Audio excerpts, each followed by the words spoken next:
अनन्तं विभुं निर्विकल्पं निरीहं शिवं सङ्गहीनं यदोङ्कारगम्यं निराकारमत्युज्ज्वलं मृत्युहीनं परं ब्रह्म नित्यं तदेवाहमस्मि।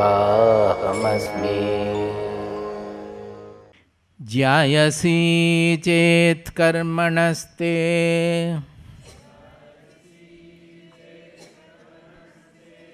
मता बुद्धिर्जनार्दन तत्किं कर्मणि घोरे मां नियोजयसि केशव। व्यामिश्रेणेव वाक्येन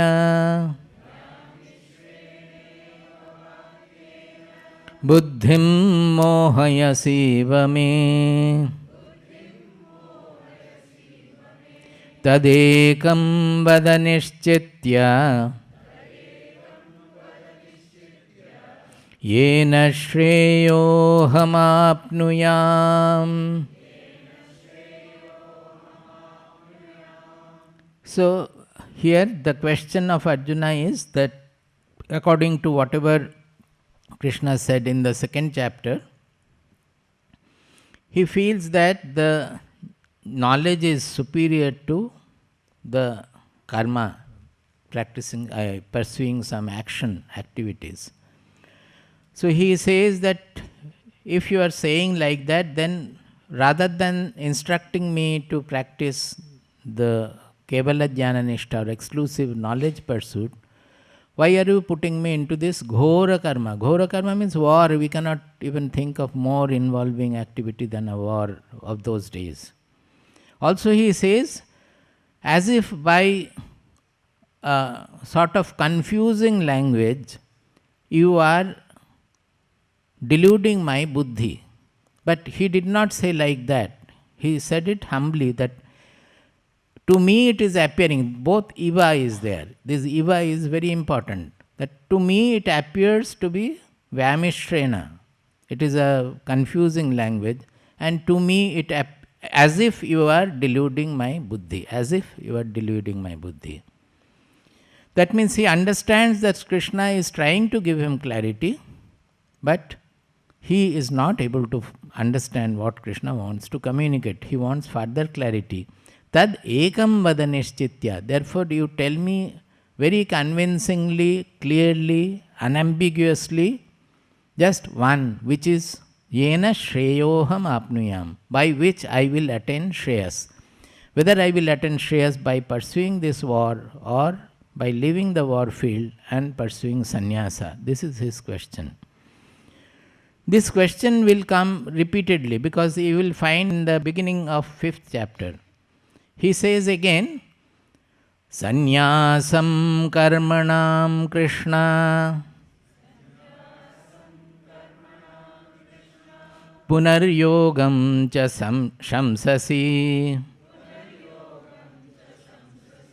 Yat shreya etayorekam Tanme bruhi sunishchitam. See, almost the same question repeated again. That means even after 3rd, 4th chapter, the clarity has not dawned. The question remains. What is that? Karmanam sannyasam. One is karmanam sannyasam. That means samyak nyasa of karma. That means leaving all the activities. You have been telling about this and yoga. Yoga means the Bhagavad Gita yoga, that is Samatva yoga, Karma yoga. You are advising on these two. Please tell me yat shreyaha. See, again the shreyaha word is coming, which will take me to shreyas. Of these two, which one is shreyas? Which one is the right path, which will take me to the ultimate auspicious goal? Tan me bruhi sunishchitam. You tell me that without any ambiguity, convincingly. So the reply also we will go back again, go over to 5th chapter again. Let us now see how Krishna replies. 3rd chapter, 3rd verse and 4th verse. These two we will chant. Shri Bhagavanubhacha Lokesmin dvividha nishtha Pura prokta maya nagha Jnana yogena sankhyanam Karma yogena yoginam Na karmanam anarambhat Naishkarmyam purushosnute Nacha sanyasanadeva Siddhim samadhigacchati. So there are various words here which we have to go deep into it. He says, Loke asmin loke dividha nishtha pura prokta maya anagha. Maya pura prokta he anagha. He is addressing Arjuna as anagha, means who sinless, pure. That, O Arjuna, ancient time I had spoken about, I have given these two nishtha. Nishtha means dedicated pursuit. That in which when you give it to that, other than that nothing should distract you. That is called the nishtha. He did not say two nishthas, he says dvividha nishtha. That means twofold nishtha. Because they are not different. As you think of the goal of both are the same. That is why it is called, he is saying dvividha nishtha. Nishtha is to the same truth. Nishtha is to the same shreyas. But to attain that, we can take one marga, one path or the other path. Earlier also in the 2nd chapter, when Arjuna wanted to, 1st chapter he wanted to take to bhikshacharya, take to sannyasa, then he said that karmanyeva adhikaraste, that your adhikara is in karma. This adhikara means fitness, deserving qualities. That is the meaning of adhikara. In Shastras, this adhikara tattva is very important. Any Shastra is given according to the fitness. If somebody is not fit to receive that knowledge, it may cause even pratyavaya. Pratyavaya means adverse result also. Not only that it will not be beneficial for him, but it can result in adverse effects also. Suppose when some powerful thing is given, one has to judge whether the person to whom I am giving, he is able to use it properly, utilize it properly or so. Suppose an Alzheimer person, if you ask him to use the gas oven, is it right? He may leave it open, any accident may happen. So we will consider his fitness to use the gas oven and then only we will give. Why the nuclear bomb, the key is kept in 2 or 3 places so that suddenly one person will not feel that some agitation in the mind and release the bomb. It can go, and it happened also so many times between US and Russia. It was almost going when it was taken back. So anything can happen like that. In Mahabharata we find that the Brahmastra was the supreme astra, supreme weapon.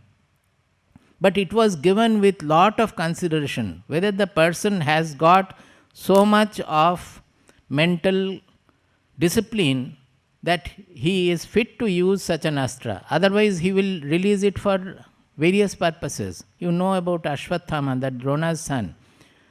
He was Drona's son, but Drona did not give him the Brahmastra.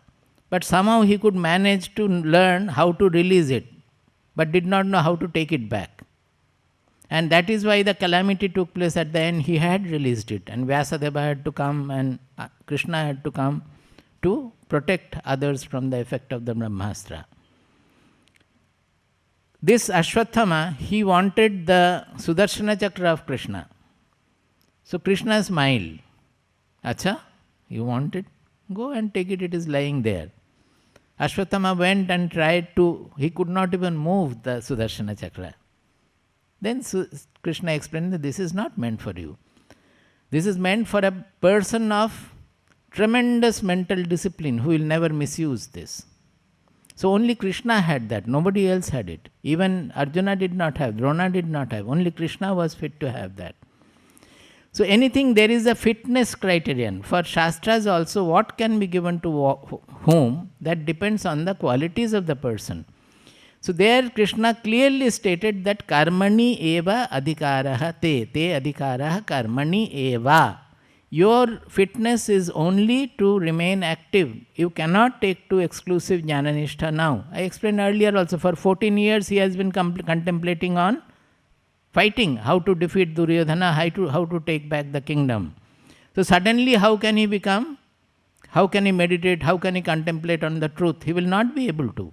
His mind will not allow. So he did not have the fitness to pursue the Kevala Jnananishta.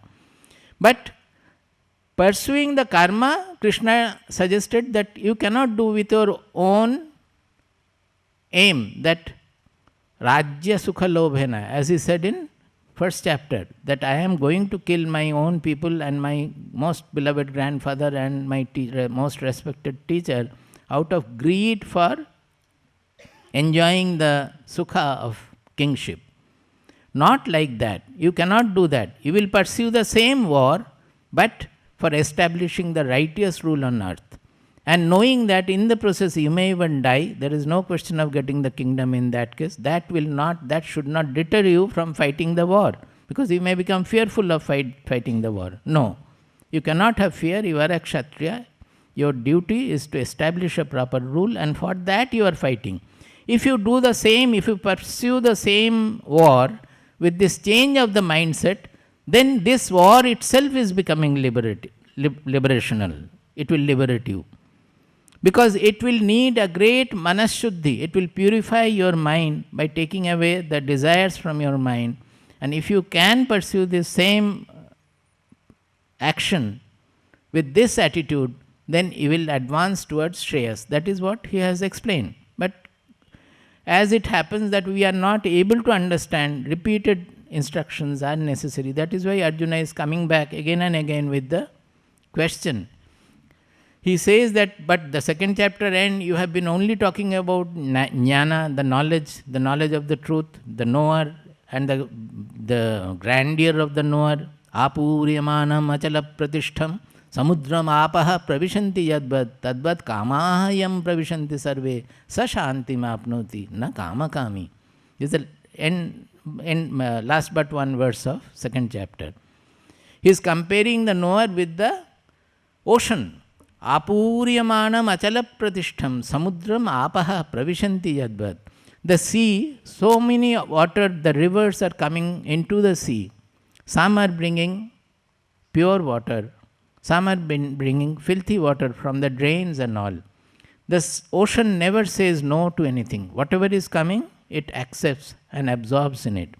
Not only that, when it comes down to the ocean, whether it is filthy water or the pure water, by the company of the ocean, they all become the same saline water, purified by the salinity of the sea. They become the same water. Similarly, the ocean is allowing the sun to evaporate its water also. Throughout, the sun is shining on the ocean and the water is evaporating. Because of that only the cycle is being completed. The vapor goes up, it is carried by the cloud, then finally snow, it falls in the manner of snow or rain, and then the river is starting. If the ocean had not allowed the vapor to go up, then the river would not come and replenish it also. It is following a natural cycle of sustenance. This is the dharma of the ocean. Like that, the knower, Apuryamanam achala pratishtham. Achala pratishtham means there is no destruction, no change at all. He remains stable. Samudram apaha pravishanti yadvat tadvat kamahayam pravishanti sarve sa shanti mapnoti na kama kami. He says like that, the kamaha means whatever the objects and the objective situation one has to enjoy. Nature, generally kama means the desire for looking, we are desirefully looking for them. But in this case, they come to him and they accept everything, whatever comes they accept. They attain the peace, the ultimate peace. Na kama kami, but not a person who is running after the desirable things, the desired things, or running away from the hated things. A person who is reacting to the objective situation with the raga dvesha. Again and again raga dvesha will come. Raga means running after what I like. Dvesha means hating what I dislike. So it is raga dvesha which is causing the bondage. For the knower, he accepts everything. Sometimes it is palatial comfort, sometimes it is on the street like a beggar. Both he accepts. He remains absolutely stable with both. So he says, sa shanti mapnoti na kama kami. So naturally all these things made Arjuna think that I must go for then knowledge. Because exclusive jnana nishtha, the knowledge is so great. He has also said later on that Svalpamapya, what is that? Nahi jnanena sadrisham pavitram iha vidyate. Nahi jnanena sadrisham pavitram iha vidyate. Like knowledge, there is no more purifying element in this loka, in this world. Pavitram means not pure. Pavitram means which purifies. That is, knowledge purifies. Just like fire purifies, knowledge purifies. Knowledge is like fire. It purifies our being. It completely burns off all the desires, all the delusions. Everything is burnt off by knowledge. So you become free, like the space, like the sky or like the space. So if so much is knowledge is so much great, then should I not go for knowledge? Was Arjuna's question. So Krishna is saying, no, you cannot, because you are not fit for it, to taking to the knowledge immediately. But what I am suggesting, pursuing the karma in this manner, with the change of attitude of your mind, not looking for the carrot of happiness at the end. Yesterday he explained again and again, that we are doing everything thinking that finally that I will become happy. That is the ultimate phala, the result. Not looking for that. The change of attitude I am suggesting, if you do that, that also will take you to the same goal, the same shreyas. That is why I am saying it is dvibedha nishtha. It is not taking you to anywhere else. By that path also you will go. That means according to the fitness, the deserving qualities, the gunas of a person, the path is chosen. If you go to a guru, even in knowledge path or in a bhakti devotional path also, the guru will try to understand your personality and then give you a pursuit, what you are supposed to do. To somebody he may say that you chant this mantra. Somebody else he may say that you read the Shastras or you do pursue this. To somebody else he may give another mantra, not that mantra. There can be various things like that. Depending on the person, he will instruct the person, because everybody cannot have the same path, because their gunas are different, their fitness is different. See, there is an example that suppose there is a ripe mango or some fruit at the top of a tree. Now, a bird is sitting on another tree top, and we are standing below. We want to get the mango. So what do we have to do? If it is accessible by a stick and hook, we will try to pluck it. But suppose it is high, then we will have to climb a few branches, and then we can either pluck it with the hand or with the stick. We can get it. So it is a little laborious, time-consuming way. You have to go and approach and access the mango. Whereas a bird sitting on the tree, it will simply straight away fly and eat the mango. It doesn't have to get a stick or climb the tree or anything like that. This is compared with jnana and karma. That knowledge is a direct reaching, it takes you directly to the goal. Straight away, there is no you go to knowledge. Knowledge means immediately you are getting rid of ignorance. It's a great, so anybody would like to have it. But suppose you don't know how to fly like the bird, and you jump from the treetop to the other top to catch hold of the mango, what will happen? In between you will fall and break your bones and go to either Alok or Dr. Mahesh or somebody here, if you are alive. Otherwise that is also gone. Even with, when you are trying the other way, climbing the tree and pulling with the stick also, sometimes the mango may fall on the ground and split, but at least some you will get. You may not get the mango as a whole, but it may get broken. But to some extent you can get it, you can still have it. But there is no danger to you. Whereas in flying there is a danger to you, provided if you are not able to fly, you have not learned to fly. Like that, those who are fit for Kevala Jnana Nishtha or exclusive knowledge pursuit, for them naturally jnana is the suitable path. They can straight away access the knowledge, the truth. Whereas for others, they have to purify their tendencies, because there are various tendencies working in us which will not allow us to access the truth. That is why we are not able to meditate, we are not able to contemplate, we are not able to understand the Shastras when we read ourselves. The difficulties are there.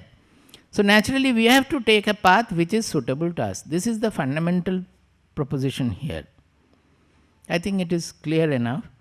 So in 5th chapter also, he says, in reply to the Arjuna's question which I read a little back, there also Krishna replied, Sannyasa karma yogascha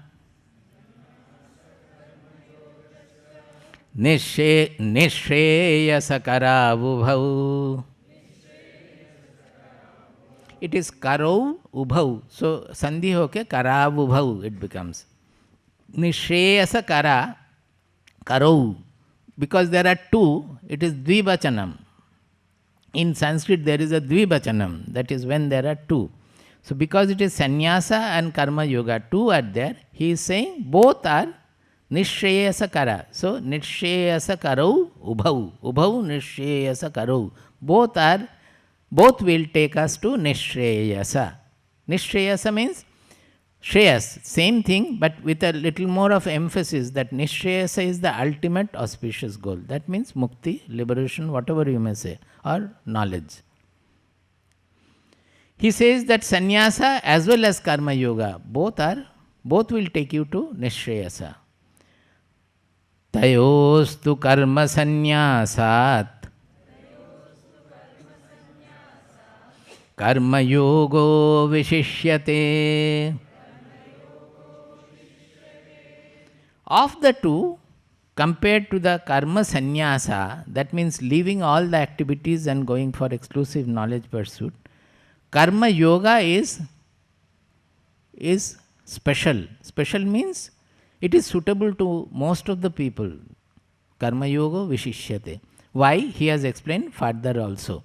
That we will not do now. We will come back here again. We will study both together. Now there are many words which we have to go deep into it. You should not have any reluctance to study like a very studious student. I don't mind if many people do not come.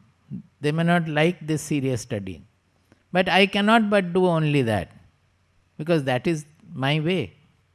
That I want to go deep into each word, and not only that, each word has a level of understanding. You can understand it superficially, you can go to a certain level of depth, you can go farther deeper in, till you reach that each word takes you to the ultimate truth. You can understand the words in any manner you like. All the words are like that. Even the qualities also are like that. Suppose Shuchitva. Initially we try with Shuchitva means some purity, keeping everything clean outside Shuchitva. Inside is keeping the mind clean. But you know, when you take it to the ultimate level, Shuchitva means the Atma, the Brahman, where there is no Bheda Buddhi, that is, no division is there. Whatever we do, there is a Bheda Buddhi. Even knowledge also, we think I am the subject and I am knowing the knowledge. Knowledge is the object there. That Bheda Buddhi also will not be there.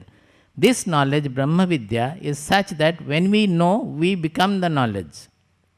It is not knowing physics as different from me. When I learn from the book, I know physics as different from the physics. I am different from physics. I am not becoming physics.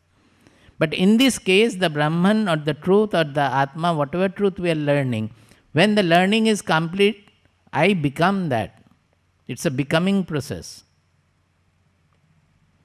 So, Shuchitva means actually it is the Atma. That no Bheda Buddhi means the subject-object division in the mind also will not be there. That is the non-dual position.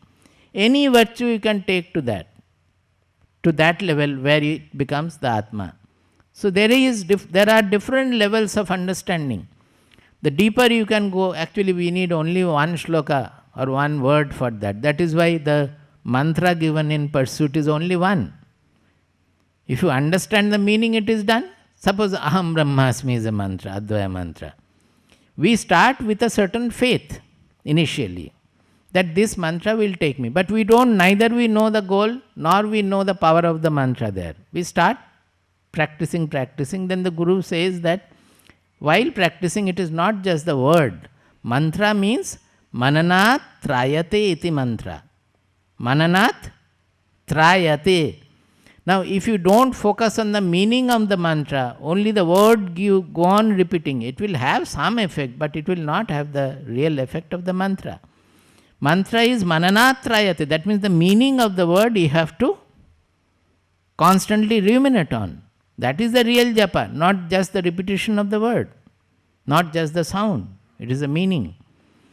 So, naturally, you meditate or you ruminate on the meaning. Aham Brahma Asmi, Brahma Asmi. So, what is then Brahman you have to know? What is Aham you have to know? And finally, how the Aham is becoming Brahman you have to know. Now, you start understanding that through listening, reading or thinking, ruminating, etc. As you progress more and more, the ideas start becoming clearer and clearer. And you start, as your mind gets purified more and more, you start becoming, slowly come closer and closer to the self, closer and closer to the real Atma, the Brahman. And finally you get merged. Everything is like that. So the words are very powerful. Initially we don't know that. We start with a certain faith. As we pursue it sincerely, it opens up its truth. This is there in the Kathopanishad also. Just at the beginning portion when Yamaraja is introducing, he says that Sarve Vedayat Padam Amananti Tapamsi Sarvani Chajadvadanti Yadichanto Brahmacharyam Charanti Tatte Padam Sangrahena Bravimi Om Ityetad. That all the Vedas, they are speaking about the truth, the same truth. All the tapasyas we have, all the austerities we have, they are all directed towards the same truth. People pursue brahmacharya, celibacy, and studying the shastras and whatnot. This is all aimed towards the ultimate truth alone. Sangrahena bravimi. I will tell you, Jamaraja tells Nachiketa, I will tell you the truth. What is it in essence? Sangrahena means not just in summary and short. It means the essence of it I will give you. And then he says, Om Ityetat. The Om is the representation of that. It is the symbol, it is the representation of Brahma Vidya, the truth. Then he says that this Om is such a powerful word, it can be used in various, it can be used as a symbol of the ultimate truth, or the sound of Om can be used for practicing and reaching that universal state. Or Om can be understood in various forms as it is discussed in the Mandukya Upanishad. The Mandukya Upanishad is entirely on Om. So if it is understood properly, then it takes us to the ultimate goal. Saying that, he says, just after this, he says, Etad alambanam shreshtham, etad alambanam param, etad alambanam jnatva brahmaloke mahiyate. Alambana means support, refuge. Alambana means whatever we hold on to. that support or refuge. Actually, it is the refuge. Alambana, you don't know, in most of the Indian languages it is that. But whatever we take refuge in, we have hold on. Like the blind man holding on to the stick. Like that. He is saying that when you hold on to this, he has spoken about Om here, Omkara. But it is true of any mantra or any pursuit. When we are holding on to this, we are holding on to thinking that it is something great, something supreme. That otherwise we will not assign any value to it. Suppose the Guru has given you a mantra and you don't have any value for it. You don't consider it to be something great. Then you will not pursue it and mantra will never open up before you. So when it is given, we have to consider it to be supreme. I don't know at that time that it is supreme, but with the faith that it is supreme, we have to start. Etad alambanam shreshtam, this is the best refuge. Etad alambanam param, this is the supreme refuge. Now, when we pursue that, thinking that this is the best and this is the supreme, with that kind of a value, that kind of a shraddha we pursue, then what happens? That mantra, it opens up its power. Slowly, we come to know why it is supreme, what is the power ingrained in it, why it is Shrestha. So, etad alambanam jnatva, the knowing the alambana, what I am holding on to, that initially we don't know. As we pursue the sadhana, we come to know more and more what am I holding on to, what is its power, what is its greatness, what is its ultimate goal. That we come to know slowly as we pursue the sadhana, more and more it opens up. So he says, finally, when you come to know what you are holding on to, Brahma loke mahiyate, you attain Brahman. It is loka, they have said, just like that. It is not that you go to some other loka or anything. Brahman means, Brahma loka means Brahman, you attain Brahman. Each word we have to understand, going deeper and deeper. As much deep you want to go, you can go till you attain the truth. So here, Lokesmin dvividha nishtha pura prokta mayanagha. This pura prokta, this you will find in 4.12. You relate it to 4.1 and 2. That is 4th chapter, 1st and 2nd verse. What is he saying? Have you got it? 4th chapter beginning. Imam vivasvate yogam प्रोक्तवानहमव्ययम्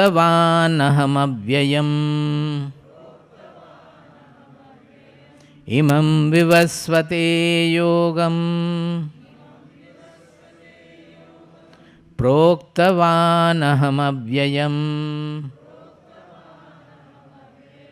विवस्वान् मनवे प्राह मनुरिक्ष्वा कवे ब्रवीत् एवं परंपरा प्राप्तम् इमं राजर्षयो विदुः सकाले नेह महता योगो नष्टः परन्तप.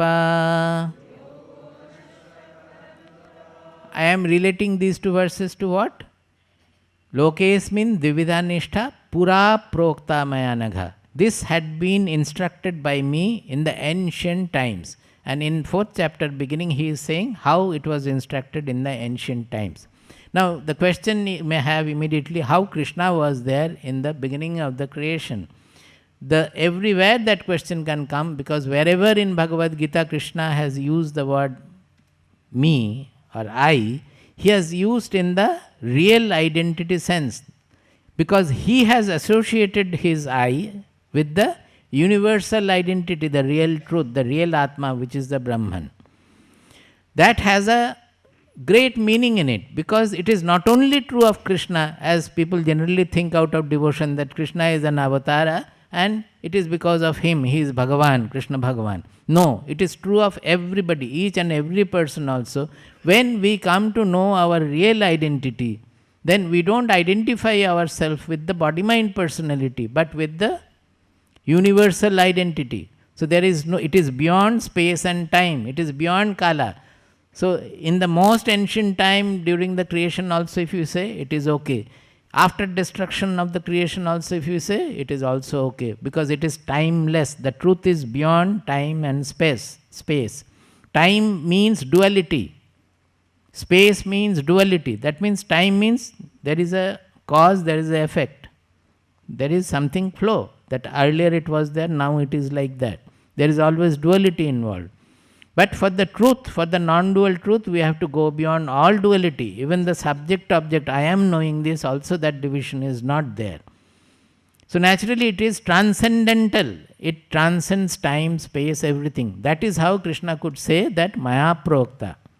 Because it was instructed, it is either they got to know from the Rishi at that time, or even before that, by their own meditation into the soul. Whatever it is all true, because it is all coming from the same consciousness with which Krishna is identifying himself. He wants all others also, seekers, to identify themselves with that. So he says that imam vivasvate yogam proktavanaham avyayam. He says that this avyaya yoga, avyaya means unchanging, which cannot change. So in the ancient Kala, in the ancient ages also, whatever this karma yoga was, even now also it is true. So this yoga is also transcending time, space, everything. That is why I always say that the truth, whether I am an American or an African or an Indian, whether I am a Christian or a Muslim or a Hindu or a Buddhist, whatever I am, the truth is independent of my racial, ethical, religious identity. As I generally say here, that as physics, chemistry, mathematics will be the same whether I am an American or an African or an Indian, the physics, chemistry, mathematics is not going to change. Like that, these discoveries are experimental discoveries. They are true of any human being on earth. The discoveries will be the same. So it will not depend on where I belong to, which religion or which racial category we belong to. So he says that imam vivasvate yogam proktavan. I had given it to Vivaswan is the Surya actually, sun, because sun is considered to be the beginning of creation. Also, the Surya Vamsha, we can say that one of the ancient Vamsha, when the human civilization started, that is the Surya Vamsha. But we can say it is the sun, which is the beginning of creation. He says that this avyaya, unchanging yoga, I had given it to Surya. Then Surya, Vivaswan Manave Praha, he gave it to Manu. Manu is supposed to be the father of the human beings, the human civilization. Manuhu Ikshvakave Abravit. Manu gave it to Ikshvaku. Ikshvaku, he has come down to Rama's, that is the Satya Yuga, Treta Yuga. He has come down to Treta Yuga, that when Rama's forefathers were there. So Manu had given it to Ikshvaku. Evam parampara praptam. Like this, it has flown down from generation to generation. So whether it is Manu, Vivaswan, Ikshvaku, that is not the case, not the point here. The point is this knowledge is flowing down from generation to generation, and we know that it is how many thousands of years old, we don't know. At least 10,000 years we know. It could be 20, 30, 50, because it is prehistoric. Even 10,000 years back, this is the same Upanishads were there, in the same manner the same statements were there. At least 5,000 years back, this Bhagavad Gita was there 5,050 years ago. This was there, 5,550 or something. So, here the main point is parampara praptam, that this is a living knowledge. It is not a bookish knowledge that the book is available and I can get it from there. This living knowledge, the knowledge has to be lived. Then it becomes the fire. With the fire you can light the other lamp. Then with that lamp you can light another lamp. So it has to flow down by a parampara, a lineage. A living knowledge has to flow down through a parampara, lineage, where everybody in each generation, the person is living the knowledge. The guru is initiating the disciple by his sadhana, he is making the flame which has been lit by the guru, he is making the flame ablaze so that he can light other flames. Then he becomes the guru, he lights the next generation flame. With the next generation, he lights the flame in the lamp. Then that generation, they by their sadhana, they make the flame ablaze. By that they can light the next generation again. Like that, this knowledge has been flowing down from the ancient most Kala to now. It is flowing down like this. Evam parampara praptam imam rajarshayo viduhu. That is how the Ikshvaku was a Raja. That is how the Rajas had gone and attained this knowledge. Our country, the good kings, they were always Rajarshis, Raja Rishi. That means they were knower Rajas. If they were not knowers, they will not be able to rule the kingdom properly. This attainment of this knowledge, that is why everybody used to go under a, discipleship for a long time. Even Krishna had two gurus. One he learned, who was a Shastra guru. Another was his Diksha guru, from whom he had the spirituality. He did great tapasya in the Himalayas and all. So they were all Rajarshis and they were ruling the kingdom. Then he says that sa kaleneha mahata yogo nashtah parantapa. O Parantapa Arjuna, this yoga with the passage of time, they have lost it because the power pollutes, power corrupts. So the Rajas, they started neglecting this knowledge. Once you start ignoring this knowledge, the result is what has happened to our country now. Because they have ignored this knowledge, they were taken away from this knowledge by the school education system instituted by British. But whatever it is, the fact is that even now our country, our intellectuals, they ignore this knowledge. They say that it is not, it's all phaltu, it's all useless for the old people and it is used only to exploit people. So many things they condemn about. Even the historians also, it is all written. So that is why in West Bengal, in the texts also, all these have been removed and they have removed Vivekananda, they could not fully remove. There was a difficulty. So they have left Vivekananda in one line. And Karl Marx, they have introduced 3 pages. Now Karl Marx is not Avyaya, he has become obsolete because he was not with the eternal knowledge. Now what will they do, we don't know. Like that, they have corrected all the textbooks during their rule. I can show you, those who are interested, how they have corrected. It is given that whatever paragraph is there, they have written by the side Ashuddha. That means it has to be removed, delete. And they have given a line Shuddha. That means you delete this paragraph and introduce this line or this paragraph. Like that they have edited all the history books of the schools in West Bengal. Now I find in Kerala also it was done. It is still continuing, but not so drastically as in West Bengal. So, sa kaleneha mahata yogo nashtah parantapa. This yoga has been lost by the kings. That is why this situation, I am telling you repeatedly, the Mahabharata war was designed to re-establish the righteous rule on earth, so that the Rajarshis can come back and rule, like Janaka Raja and all such people. So, the kings have lost it. That is why Krishna says, I have come to reinstitute this knowledge. This is what is it? I have to explain this third verse, Pura Prokta. O Anagha, this yoga was given by me in the ancient times. To explain that, I explained these 2 verses of 4th chapter. You got the meaning. You should be able to have the link, otherwise there is no point. Jnana yogena sankhyanam karma yogena yoginam. That is for those who are fit for pursuing the exclusive jnana nishtha, for them jnana yoga. And those who are not fit, for them karma yoga. That is those who are not fit for exclusive jnana nishta, for them is the karma yoga.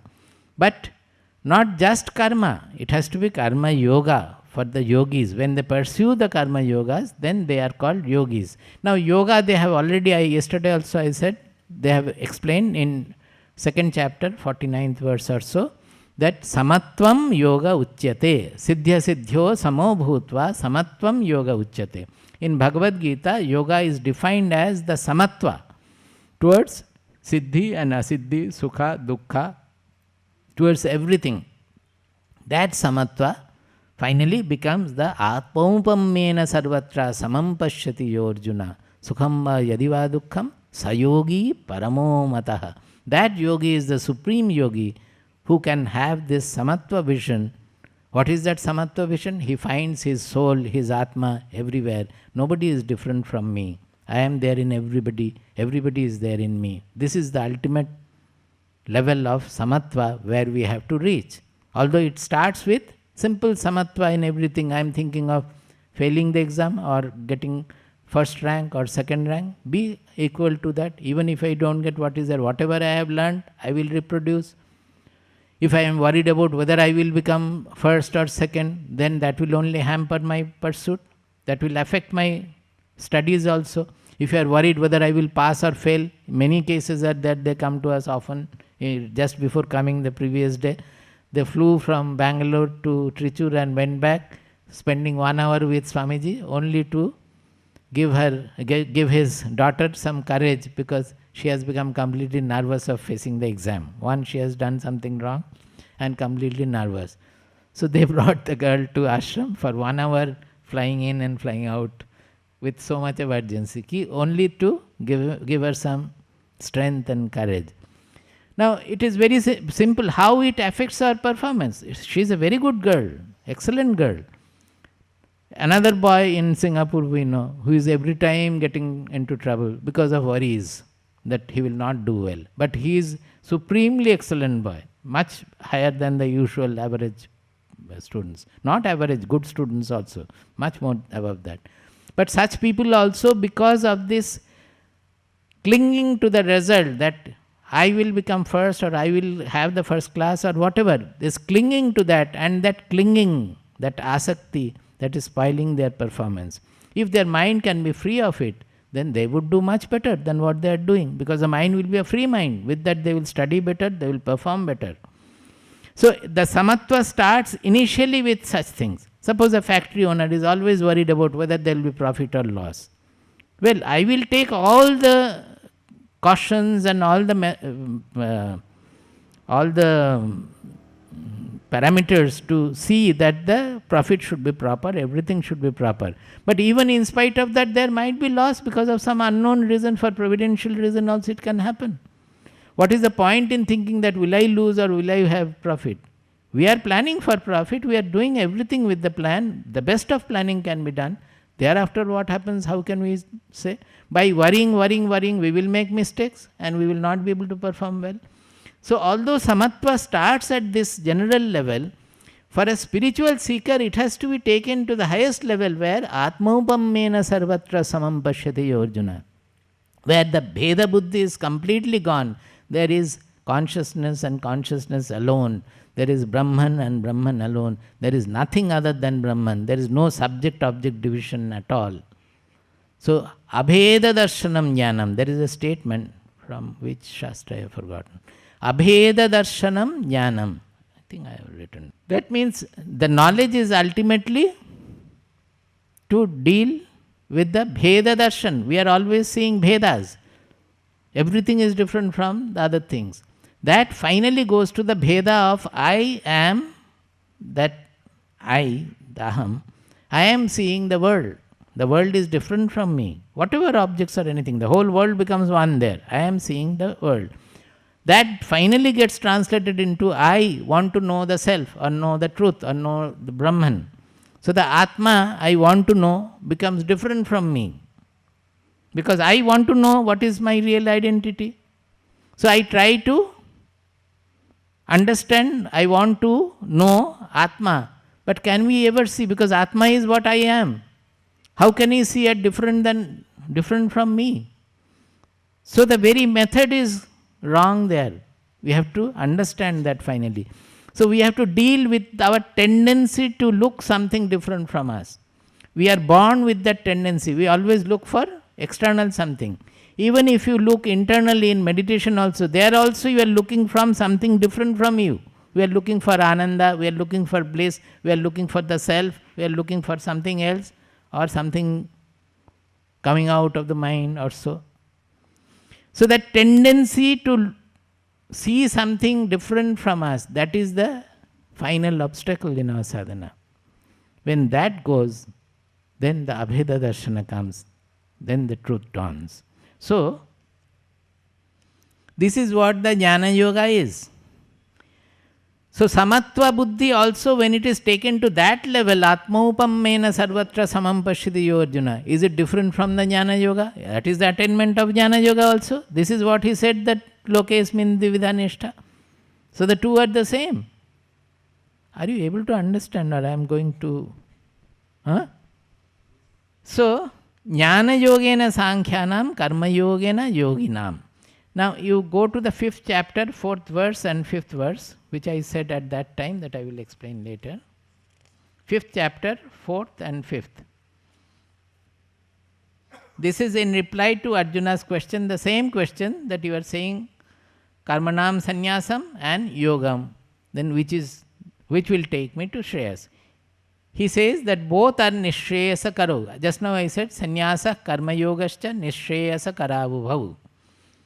Now here 4th verse you see, Sankhya Yogau Prithak Balaha Pravadanti Na Panditaha. Sankhya Yogau Prithak Balaha Pravadanti Na Panditaha. Ekamapyasthitas samyag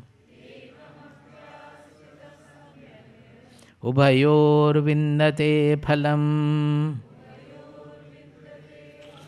He says that Sankhya and Yoga, they are different. It is said by the Balas. Who are the Bala? Bala means बच्चा. उनका maturity नहीं है, बुद्धि mature नहीं है, बच्चे हैं. Bacche in the sense that they are mudhas, they are fools. They say that this Sankhya and Yoga are different. Na panditaha, those who are knowers, they will never say they are different. They will take you to different goal. No.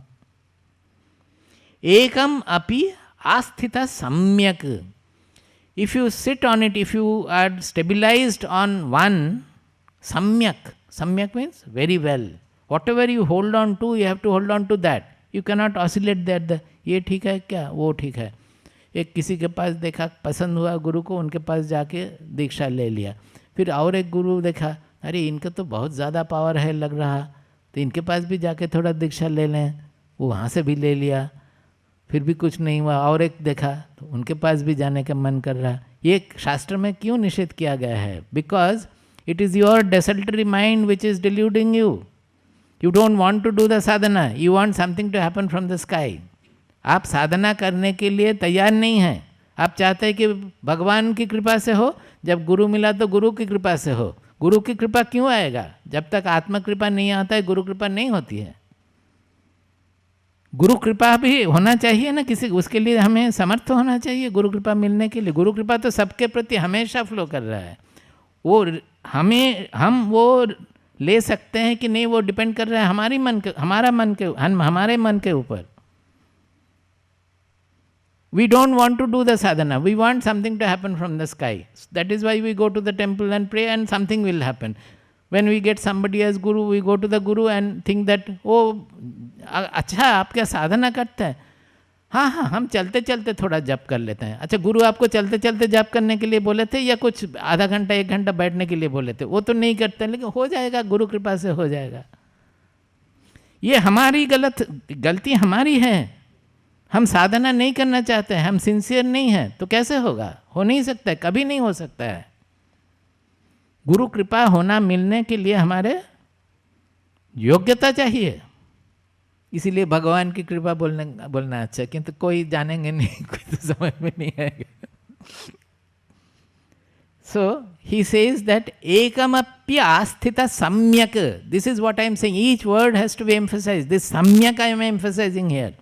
Whatever you hold on to well.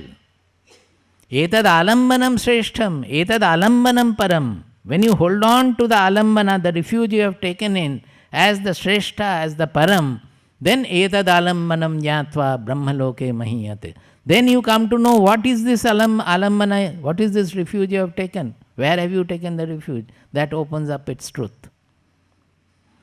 Nayamatma pravachanena labhyo na medhaya na bahuna shrutena yamevaisha vrinute tena labhyaha tasyaisha atma vivrinute tanum swam. This atma cannot be had by medha, by talent, by intellect. Na medhaya, na bahuna shrutena. By listening to various saints and knowers also it cannot be had. Then how can it be had? Is it all negating that this atma cannot be attained? Then why are they saying? No, it can be had. Yamevaisha vrinute tena labhyaha tasyaisha atma vivrinute tanum swam. One who chooses this atma in preference to anything else in the world, that as the supreme, when we give supreme value to this supreme Lord or supreme Atma or supreme Brahman, then this Atma opens up its own truth. Tasya esha Atma swam tanum vivrinute. It opens up its own mystery or truth. So, ekamapyasthita samyak ubhayor vindate phalam. When we hold on to one fully, well, very well, then you get the result of both. You don't have to switch over here, there and all automatically. Actually, this karma yoga cannot be pursued without jnana. It is a buddhi yoga. You have to understand the meaning of samatva. What is this samatva? So here also knowledge is necessary. Automatically it comes, but it is not leaving everything. You are only meditating, contemplating, ruminating. It is not in that manner. You are constantly watching your mind while pursuing the activities. Whatever we are doing, whether we like or dislike, how the mind is reacting to the situation. So the whole sadhana is to make our mind extrovert to introvert. That is normally when something is wrong in the situation. Immediately we are worried about how to set it right and what is to be done about it. Oh, I don't like this, I want the other food, I want to go. Rather than focusing on the external situation, in spiritual sadhana, particularly in this karma yoga or samatva yoga, our focus will have to be on the response of our mind to the different objective situation. Am I clear? हमारे focus हमेशा वो आसपास की ओर जो कुछ objects है या situation है, जो अवस्था है, उसके ऊपर रहता है. हमारी दृष्टि उसके ऊपर रहती है. So, here what happens? Your focus has to be shifted from the external objects and external situation to the response of the mind. How my mind is responding to a certain situation. कोई कुछ गाली दे दिया. Now our focus is on, हाँ क्यों बोल रहे हैं ऐसा, हम तो ऐसा कभी नहीं किए हैं. Why are you saying like this? I have not done this. Why are you speaking like this? So our focus is on what has been spoken by the other person about me. The focus should be immediately shifted to, he is saying something, but why am I getting agitated? Let me find out whether there is any truth in what he says. If there is a truth, then I should thank him that he has pointed out my mistake or my dosha, whatever impurity I have, he has pointed out. I should thank him for that. If it is not, then how does it bother me? He is saying something wrong, it is his business, it is not my business. Why am I getting agitated about it? You can go one step further, that he doesn't speak like this, today he is speaking like this. Has anything gone wrong in his house? Let me inquire that. Then you don't get agitated and give return abuse. Rather you say that, you never say like, आप तो कभी ऐसे नहीं बोलते हैं, आज क्या हो गया, घर में कुछ हुआ है या ऑफिस में कुछ गड़बड़ हो गया है क्या, आपका मन है शांत नहीं है क्या. You will find that he will immediately cool down. The whole problem is coming because we are slave to the situation. The moment the situation is not liked by me, I I am reacting to the situation, losing my self-seatedness. Is it clear? Huh? So once you focus on your mind, you will find various things, and the corrections also will become more facile. Suppose somebody does not want to hurt anybody, does not want to misbehave, but we find that again and again I am hurting people. The behavior happens. When I am hurting, I am feeling affected that, oh, again I have hurt him. I may say sorry and all, but the fact remains that I have hurt. So I will feel bad about it. So I think that, no, next time I should not. I will be more controlled. I will not hurt. But next time again you end up hurting, and then you think that I have hurt somebody again. उनको फिर चोट लगा दिया. But we have to understand, this is where the buddhi is necessary in this karma yoga. We have to understand that this hurting behavior of me is an effect of some other cause. Am I clear? Whatever has happened, the hurting behavior has come out. There must be a cause behind that. So, what is getting expressed in our behavior? Whatever thoughts we have, they are getting expressed through our behavior. So, unless we have hurting thoughts in our mind, will we have hurting behavior? So, focus on the hurting thoughts which are there. Now, you cannot have a full control over your thoughts also, because you will find that the hurting thoughts are coming in. So look for the cause, what is causing these wrong behavioral thoughts. You will find that there is something called the mindset. In Sanskrit we call it bhava of the mind. Whatever is the mindset, according to that the thoughts will be radiated. Suppose I have an iron ball, red hot iron ball. From that red radiation is coming. If we want the radiation, blue radiation to come out, do I not have to heat it to the higher temperature where the iron ball becomes blue? Then only we will have blue or white radiation coming out of it. In some cases, we may have to change the material also to some extent to get the proper radiation. So, whatever is the mindset, if the mindset is a noble, broad-minded person, sympathetic, compassionate person who is having a very wide, expanded mind, then the thoughts also will be according to that. Thoughts will be noble thoughts, expanded thoughts, not blaming, condemning thoughts, but loving thoughts. A loving mind will always radiate loving thoughts. Is there any doubt about it?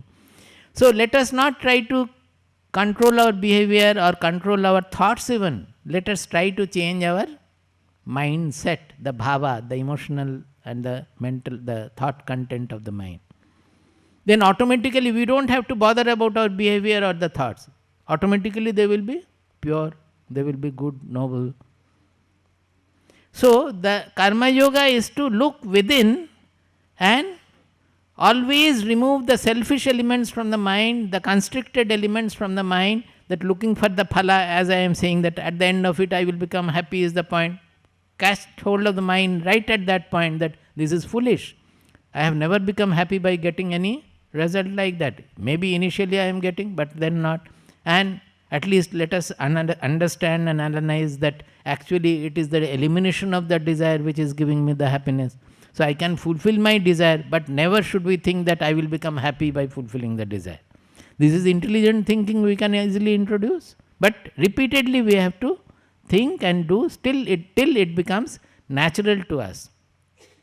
See, often people reject spirituality saying that वो तो बोलता है desire नहीं होना चाहिए, desire नहीं होना चाहिए, हमें तो बहुत डिज़ायर है, कैसे होगा? ये सच नहीं है.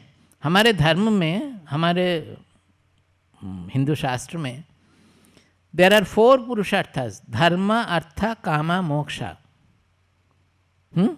Dharma, artha, kama, moksha. Is there not artha and kama? क्यों दिया है? उसको निकालने के लिए खाली दिया गया है क्या? Artha and kama are there in the क्या? Purusharthas, Chaturvidha Purusharthas. But there is a difference. What they are saying is you learn dharma first. Dharma is the natural law of sustenance of our life, sustenance of nature. There is a fundamental law which if we follow, then everything will be sustained. Dharma Dharana dharma iti prahuhu. Dharmo dharayati prajaha. Dharma eva hato hanti dharmo rakshati rakshitaha. Dharma is defined, this word dharma has come from dharana, which holds, which sustains. Dharma dharayati prajaha. It sustains our life, the life of people. Dharma eva hato hanti dharmo rakshati rakshitaha. If we preserve dharma, if we follow dharma, then dharma will protect us. If we protect dharma, dharma will protect us. If we flout dharma, if we kill dharma, then dharma will kill us. Is it not happening everywhere in polluting nature? Are we not getting killed in the process? Everybody is now having suffering from the pollution, but maybe because of some profit, some other emergency or immediacy, that to increase our industrial civilization and all, we have polluted nature so much that by the nature itself we are getting killed. There we have violated the dharma, the fundamental principle. The earth existed for millions of years without any problem. After the industrial revolution, within 200 years, everything is gone almost. Temperature rise, water rise, this, that, pollution, carbon, everywhere. So the whole, our greed, there is nothing wrong in the industrial revolution. The wrong is in our trade, that we got lost by the materialistic greed. We did not keep the balance by keeping to this yoga. If we had not lost the anchor in our soul, then our material civilization also would have been used in a balanced manner. We would not have become slave to the material civilization. Now we are slave to it. We would have been real master of the material civilization. Our country has seen the unimaginable wealth, amazing wealth for thousands of years. Even then they did not lose this anchor in our eternal dharma, which has happened after 1750. Even during the Muslim rule also we did not lose it. It has happened only after 1750. So, dharma means, this is called dharma, the fundamental law of sustenance. We have to study, think, we have to know. Once we have learned dharma, then keeping our base on that dharma, we are supposed to earn artha, earn for livelihood. Those days, after 12 years or so of Gurukula education, there used to be Samavartana, like our convocation. That is the bidding farewell to the students. In that case, two kinds of students were there. One is very rare, those who would say that now I have understood the supremacy of this eternal truth, and I don't want to pursue any more artha and kama. I would like to pursue moksha straight away. That is, I want to take up sannyasa and pursue this goal of knowledge. Very few. They were given Naishthika Brahmacharya. After the Brahmacharya, they would become Naishthika Brahmacharya. Why Naishthika? Because they are Nishtha for the Shreyas. That Nishtha for the ultimate knowledge. Because they don't have the desire for artha and kama, that fulfilling desires, etc. Very rare few would be like that. Those who would say like that. Like Maitri, Yajnavalkya Maitri Sambhada, you know. Yajnavalkya, he was a great knower, but he wanted to take up sannyasa. He had two wives, Maitreyi and Katyayani. And he wanted to finally take up sannyasa. He says at his Jabani, his words, that I would like to enjoy the Jivan Mukti Ananda. He was a Jivan Mukta, he was a knower, but he was not getting the full joy because of the two wives must be. So, Katyayani was given to property and all. She was having Vishaya Buddhi. And Maitreyi was a Brahma Vidushi. She was always given to knowledge. So when Yajnavalkya was going, he called Maitreyi and told her that I am taking up sannyasa, I am walking off. So that you don't have any more quarrel he did not use, but any more relationship between yourselves. I have divided my property. He had lot of property also. I have divided my property between two of you, Katyayani and Maitreyi. So there won't be any further confusion about the property. Now I want to leave. Please give me farewell. I would leave. Then Maitri said that, what for you are going? For Jivan Mukti Ananda. By whatever property you are given, by that will I get that? Yajnavalkya said, no, surely not. By any property or wealth you cannot get it. Then Maitri's statement, it's a famous statement used in various novels and various places. Yenaham namritasyam tenaham kim kuryam. Maitri said, Yena aham na amritasyam. Yena aham na amritasyam. By which I will not become immortal. Tena aham kim kuryam. By that what shall I do? I am not interested in that. You give me something by which I will become immortal. You are giving me property. I am not interested in that. Then starts the Yajnavalkya Maitri Samvada. That is Brihadaranyaka Upanishad. All the highest truths have been spoken of there. All of you have doubts about Punarjanma and all. Those are also discussed there. Everything is discussed in Brihadaranyaka. One is those who are straight away like Maitri. This is how you should remind me this link, because I am going from here to there to give you the link. In the process, I lose the beginning point. So, there are some rare few disciples like Maitri, those who would say that I don't want Artha and Kama, I would like to pursue this path. So, they will be given Naishthika Brahmacharya. They will remain with the Guru, or maybe sometimes the Guru will send him to another Guru also. It depends on the situation. Various situations are there. But he will take to this life. And the others will get married and doing some Arthoparjana. That is for Artha and Kama they would go. But Artha they will gain not flouting Dharma. That is the most important point. Remaining in Dharma they will have to earn. Not flouting Dharma. And also remaining in Dharma they have to satisfy their Kama. So the Dharma will tell what kind of Kama they can satisfy. There are various directions and general directions also, that it should not be harmful to any others. For you have to, when you fulfill your desire, it should not be harmful to others. Your desire should not be harmful to others. That is a righteous desire. Not only that, you should not become a slave to the desire or to the greed. Then it is not proper, not on Dharma. Moreover, while studying Dharma, they will know that the ultimate fulfillment does not lie in any wealth, na karmana na prajaya dhanena tyagena ike amritatvamana shuhu. Na karmana na prajaya na dhanena tyagena ike amritatvamana shuhu. Similarly, Nachiketa is telling Yamaraja, Nachiketa is telling Yamaraja, na vittena tarpaniyo manushyo.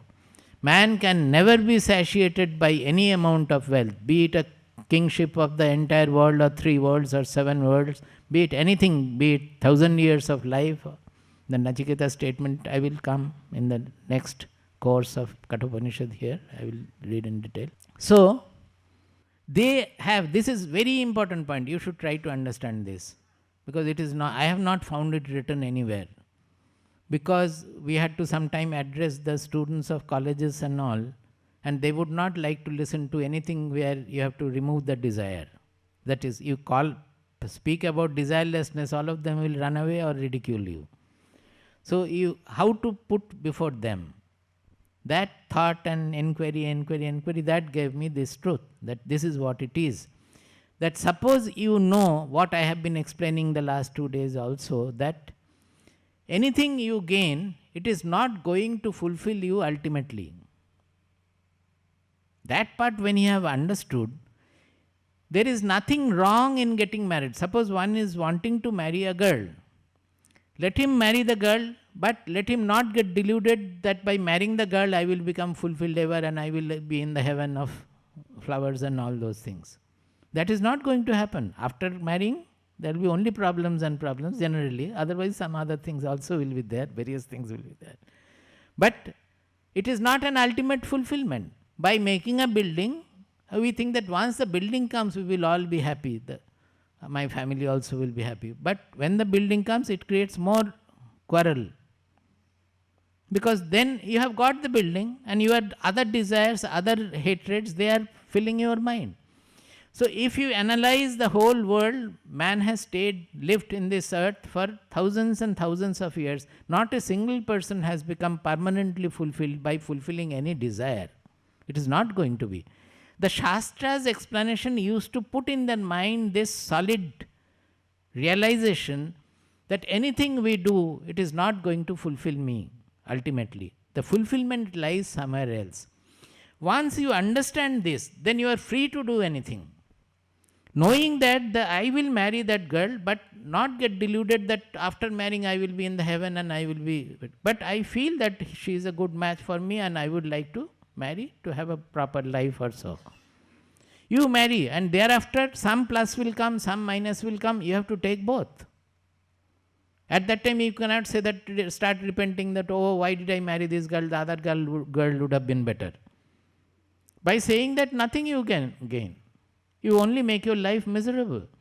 So if you know beforehand that I will marry, but I am not deluded that by marrying I will become happy, then you will find that you can make a very dispassionate, impersonal choice also in marrying. I am taking the example of marrying, but it is true of anything. We will open a factory, but let us not think that everything is in the profit and I will be happy when the profit is high. I am making a factory for a certain social purpose, it will serve the society. We will have some product which will serve the society, and in the process I will have some sustenance also. But let us not think that that is going to fulfill me forever. With that knowledge, when we do anything we want to do, then very soon we can outlive the desire. There lies the truth. I wanted to say only that. You outlive the desires by that. When you do it, knowing that it is not going to fulfill me forever, you do it, but you will find very soon you have outlived the desire. You will no more be slave to the desire. Do you get any meaning in this? Do it and you see. You will soon outlive. That is why the Rajas were leaving their kingdom at the age of 45, 50, latest 50. In our country, this was also part of the dharma. Now, what happens is that what Krishna is saying, that they have all forgotten. With Kala, this has got spoiled. That is why Dhritarashtra is holding on to the kingdom. He is not leaving it. Dhritarashtra, particularly he was holding on. He was meant to hold on. Because he was blind. He did not have the real vision. So the Rajas, they used to rule very well with full knowledge and everything. And when the time comes, they would select a proper heir to the throne. If he had such children, it is fine. If the son is not proper, he will find out somebody else. Sagara had banished his own son because the son was not a proper person. And being a king's son, if he is given some special position, then it will be havoc. So he simply exiled him. Like that, the next person will be selected, and as soon as the Raja finds that he is a able ruler, I have found a successor, he would leave, went off for Vanaprastha or Sannyasa. How could they leave? Because they had outlived the desire for kingdom or anything, whatever had been there. If at all something was there in rulership, fighting, etc., winning or becoming the Chakravarti of the whole world, whatever he could fulfill, he had done. But that will not give him the fulfillment that they knew. So soon the time comes, he leaves the throne to a proper fit person and walks off. Are you able to appreciate these things? This is a very, very great truth. By becoming slave to any desire, any sense indulgence, we can never become free of that desire. Only by becoming master of that, and we become master of that when this simple, foolish delusion is removed, that it is not going to fulfill me forever. There might be some sensory requirement, there might be some mental requirement, there might be some other social requirement, I will do it, fine. But let us not get deluded that this is going to fulfill me forever. If that knowledge is there, it is enough. Then Artha Kama will never be able to hold you. It is based on dharma. So Artha Kama will lead you to moksha. You can outlive Arthakama and go straight away walk for moksha.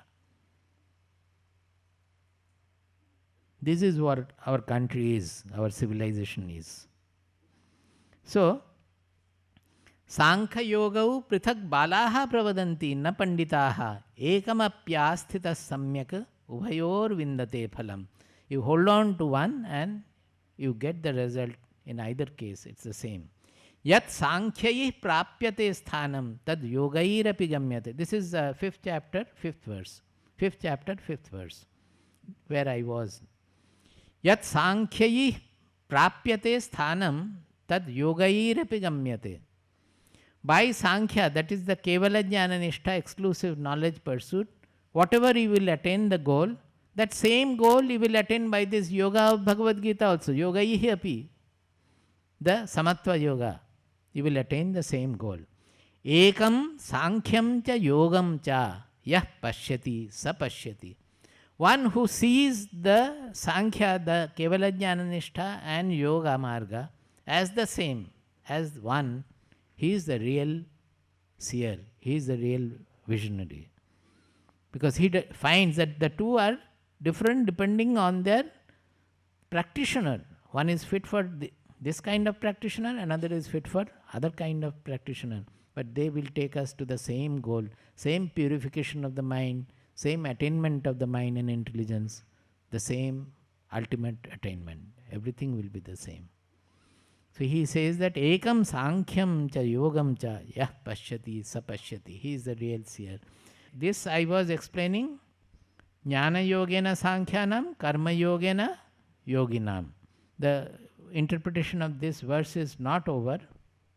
Prabuddham vimuktam vikaradihinam prasannam sada nitya bodhasvarupam param nischalam nirgunam sarvarupam bhajeham sadanusmarami pranomi. Hari.